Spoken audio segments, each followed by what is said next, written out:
Hi, this is Jen Rubin, editor-in-chief of The Contrarian. We're delighted to have back Lynn Sweet from the Chicago Sun-Times from the Windy City itself. Hi, Lynn. How you doing? Good to be with you again. Thanks for having What's me. what's the temperature out there? Is it cold? It's in the 40s right now, Oh, and that's not bad. which That's is a s- for November day is pretty good. But we've already had a few Arctic, what to me seems like Arctic blasts here. And I grew up in Chicago. I haven't been here for Chicago winter since the end of 1993 when I moved to Washington. And I know what to do. It doesn't make it warmer, but I know I know how to do it. So it's getting there. Never forget visiting Chicago on one of my kids' college tours in April, and the snow was still on the ground. So, yes, this is a special place. But let's start there, frankly, because perhaps the cold weather has chased the Border Patrol and their assorted federal ancillary groups out of the city because they've gone to Southern climate.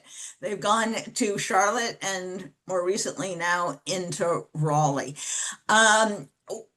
Talk about kind of the denouement of all this. It seemed like everything was intense, and then all of a sudden they were announcing that they were Well, filing out of town. who doesn't like to snowbird when you're thinking of Chicago winter?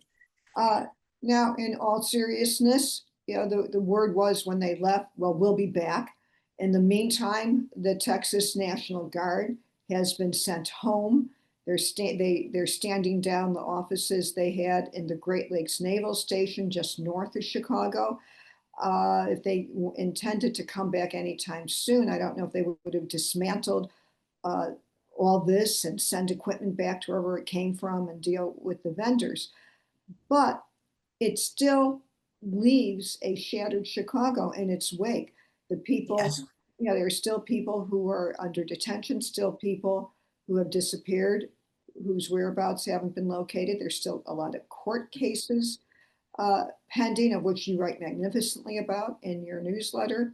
And the aftershock of this is still ongoing if the day by day uh, detainment of people who are has stopped. And when I say detainment of people, they weren't all immigrants. Some were citizens. This law enforcement effort was not done in a surgical way, meaning I need to identify who I want, get the warrant, and in a way that is lawful and does not uh, and that works. Meaning, when a woman who was a teacher at a daycare center was taken with children nearby, with all the tools that law enforcement officials had, uh, the thought is, was there a different way of doing it so you didn't subject children to it? Had to be a terrifying event, and also she was supposed to be released from custody. There was just a better way of doing it. As we get in our discussion, I want to remind people, as I think I have, no one in Chicago is against the lawful arrest with a warrant of somebody who it has been identified, as President Trump said, the worst of the worst. That doesn't mean, in my analysis that's shared by many, that if you have a DWI on your record or some minor thing does not seem to qualify as the worst of the worst, but otherwise you live a peaceful life. But anyway, uh, it seems from some of the video I've seen in Charlotte that this very aggressive border patrol tactics have gone from Chicago south.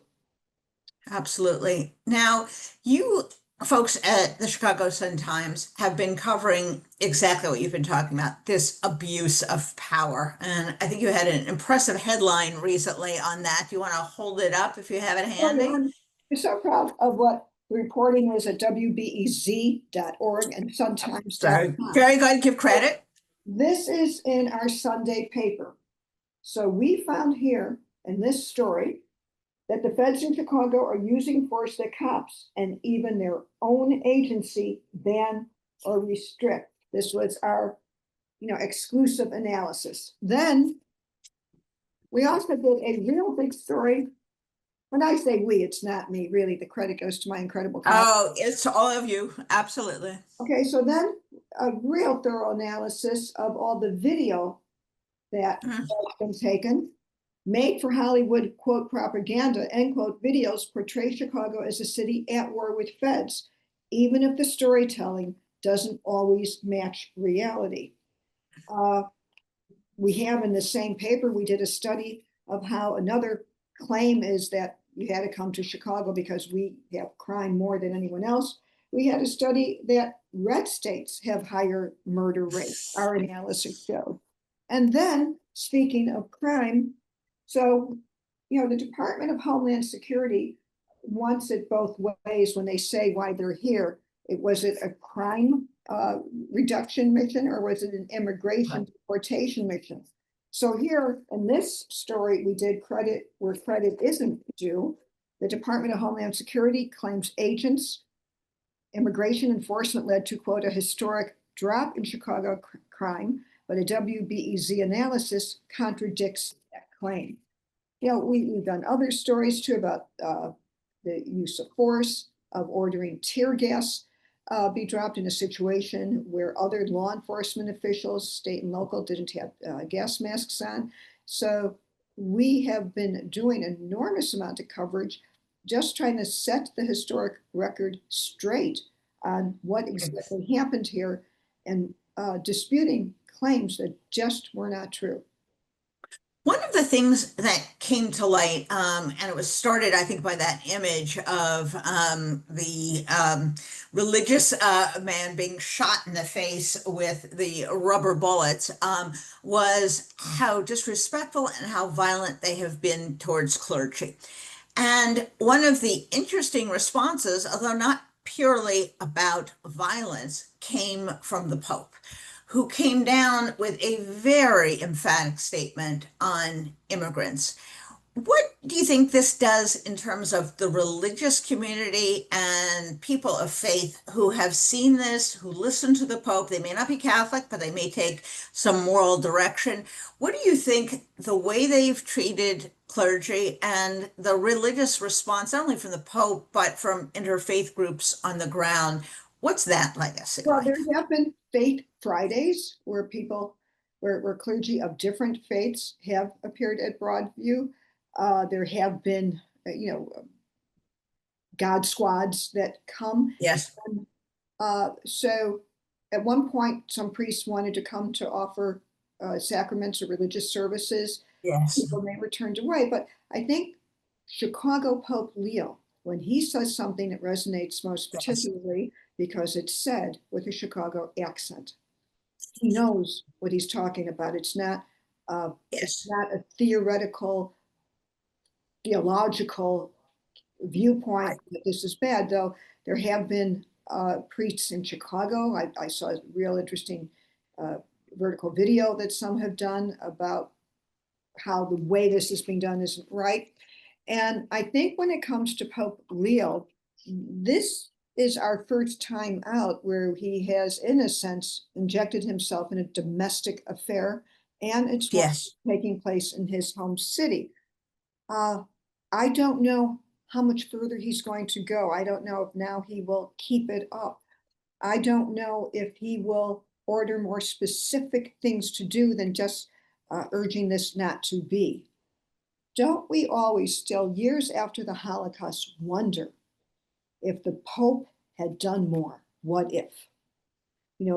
At these turning points in history, Yes. where things where the acclaimed religious leaders, the most important ones, weigh in, can it change? And I don't know, but certainly within the context of what happened in Chicago, it was welcomed. Uh, I don't know if Trump can react or would react to anything the Pope said, but maybe other people will around him or who advise him. So I think it's just remains to be seen what the impact of this will be. I think that's a brilliant insight in terms of the Catholic Church's history of dealing with human rights atrocities and really how they have had to come to terms with their very sordid history on that. It's very interesting. I was thinking of Chicago because the folks in New York, and in particular the business community, are now very concerned that the same thing is going to be happening in New York. And one of the things they're doing is they're pointing to other cities like Los Angeles and like Chicago, and they're saying this is incredibly disruptive. It's really bad for business. And I wonder how much this perhaps has woken up the business community, whether it's retailers, whether it's other business, who, frankly, in this Trump administration has been pretty darn quiet and pretty darn passive. Have they had any reaction to the disruption that took place, the violence, the really the Trump created mayhem that went on that isn't good for tourism, isn't good for retail business? Well, the Chicago business community has long, strong elements of it have long been active in the immigration movement, partly because Yes, the immigrant community was a big part of the Chicago workforce, right. especially in the hospitality industries. So, Yes, so this coalition that crossed the aisle has long been standing, and so there is concern. The hospitality industry, by the way, is one that President Trump is familiar with. And I yeah, think at one point earlier on, he did try to carve out some exceptions uh, for workers, but you can't.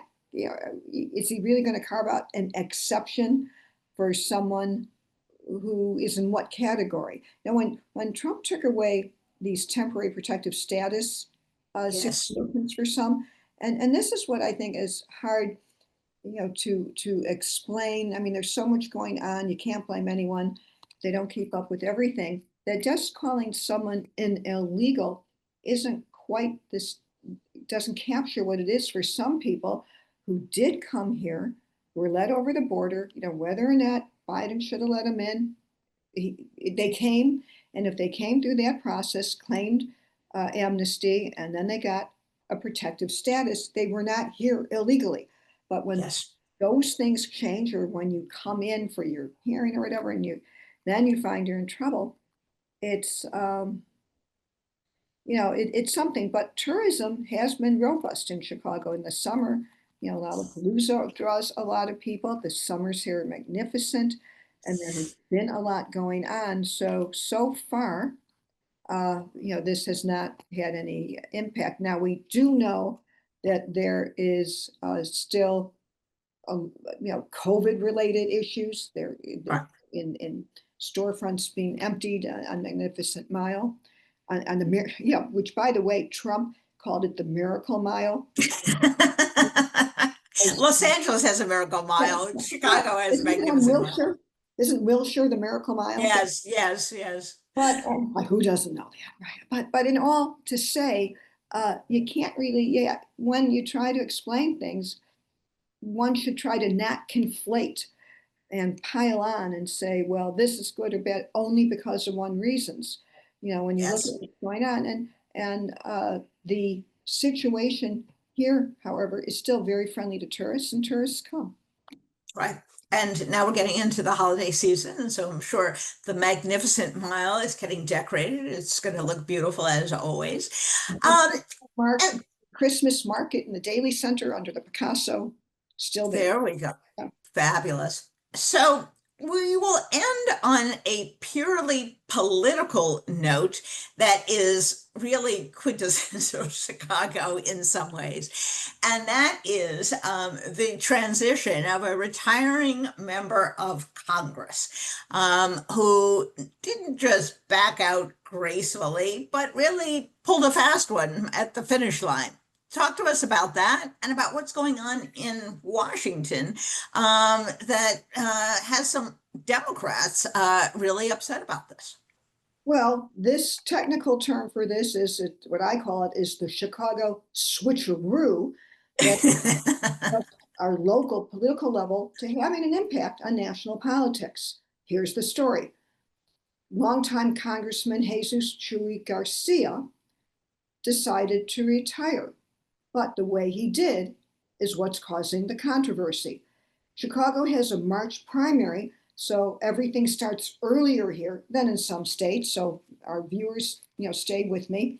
Because of that, the filing period just ended when you have to file your petitions. So Chuy filed his petitions. Everyone thought he was running for another term. But in the last minutes of the last day, Kenahora, his chief of staff, files petitions. Too late for anyone else. And then he says that upon reflection, his doctor said he's not well. He had a tragic death of a child a few years ago after he ran, or around the time he ran for mayor. They adopted a grandchild. So he has a lot going on in his life. I get it. But nothing that just became apparent, like these 2 weeks ago. So his view, so he rigged it. He rigged it for his successor. It's not unknown in Chicago. Congressman Bill Lipinski rigged the system for his son to succeed him when now retired Rep. Luis Gutierrez decided to retire. He pulled a version of this switcheroo. What is different is that another Democrat from Washington, whose name I'm not going to pronounce correctly, maybe you can, decided to elevate this to asking the House to reprimand Chuy. And here he was on the floor. He looked kind of stunned when I listened to his remark, saying, "This isn't how I envisioned starting my retirement. Usually you have a victory lap. You get, look at people who retire, Jan Schakowsky, Danny Davis, 2 longtime members, they're on their kind of long off-road, of being celebrated." And so Chuy has a point. No one stopped anybody from just filing petitions and running. That could have been, I think, 2 years ago, he had a primary challenger. Now, why didn't anyone challenge him? Because in these overwhelmingly Democratic districts, when you have an incumbent, it's real hard to run against them. And everyone knows their name. And in raising federal campaign dollars, you are faced with a contribution limit. So you can't just find one, if you're an alderman who wants to run, you just can't have somebody give you 10,000. You have to raise your money. And what is the limit now? $2,600 or something like that increments. Not that Chuy's been a real big fundraiser, but his point is, as he said from the floor, I didn't stop anyone from running. Now he has a point. But so you're talking about a system that overwhelmingly favors an incumbent, which kind of discourages people from running. And no one was complaining about the job he was doing. It's not like there was an issue to run against him. Jan Schakowsky and Danny Davis were pretty much going to have challengers no matter what. Mainly, I think, on the age issue, because that is an issue of Democrats. So now, as we speak, I don't know how this reprimand issue is resolved, but it bubbled over to the floor of the House. And it's not what Democrats, I suppose, want to be talking about at the same time that the Jeffrey Epstein files may finally be voted on to Exactly. to the Now, this could prove embarrassing, perhaps, for his solely designated successor. But in point of fact, that's not going to change the list of Democrats, which comes down to one person. So how viable in this overwhelmingly Democratic city would a independent run be by one or more of these chagrined potential competitors, considering that for the other seats, there's a list the length of your arm of candidates who are anxious to take one of these seats? Well, let me explain to everyone the mathematics behind this. In the Schakowsky district, the Danny Davis district, the Raja Krishnamurti district, he's quitting to run for Senate, and in the Robin Kelly district, she's also running for Senate. About a dozen people in each of those districts filed to run because they know if you get elected, you're probably going to be in for a long time. But that means you could win with a plurality. You may be nominated with 19% when all these people are running. If you're running as an independent, against Patty Garcia, no relation, you have to really win a lot in the primary. You Yes. don't have to get 19 or 20, 21. You have to get 51. And if you're an alderman in Chicago, you may be not known in the rest of the district. It's still a big district. It goes into suburbs. You may not have the alliances. It's kind of late in the game to start making them with the suburban mayors and all that. Presumably, this chief of staff, Patty Gomez, will inherit some kind of an organization or list, knows what, who Chewy's been helping. Uh, so that's kind of the situation that and I forget what the rules are about getting on the ballot as an independent, but you need a lot of signatures Yes. Yeah. because, Yeah. again, our system in Illinois is rigged in favor of helping Democratic and Republican parties. So you need fewer signatures if you're running as a party candidate, more when you're trying to do an independent. So there's a lot of this mathematics of politics here that have to do with people running. But the more people get in, the easier it will be for someone perhaps to have a chance if they can move fast. And I don't know, certainly Patty's, who made her campaign official a few days ago, she's starting out not in a great position to introduce herself around the district. Well, I think you and have gone from the frying pan to the fire after covering this really calamitous series of events involving the federal government. You are headed into an election season with five congressional seats and a Senate seat all on the ballot. And of course, a governor who has presidential aspirations in 2028. So I suspect you're going to have a busy And 2026. and a former mayor who's testing the waters. Exactly, Yeah. exactly. Well, we are thrilled to have you there to shed it all the light you can. And thank you, and thank your colleagues at the Chicago Times and at BZ, and for all the great work they do. It shows how important regional journalism, city journalism is, because that's how we've learned really all there is to know. So thank you so much, and we'll look forward to seeing you next week. Thank you, Jen.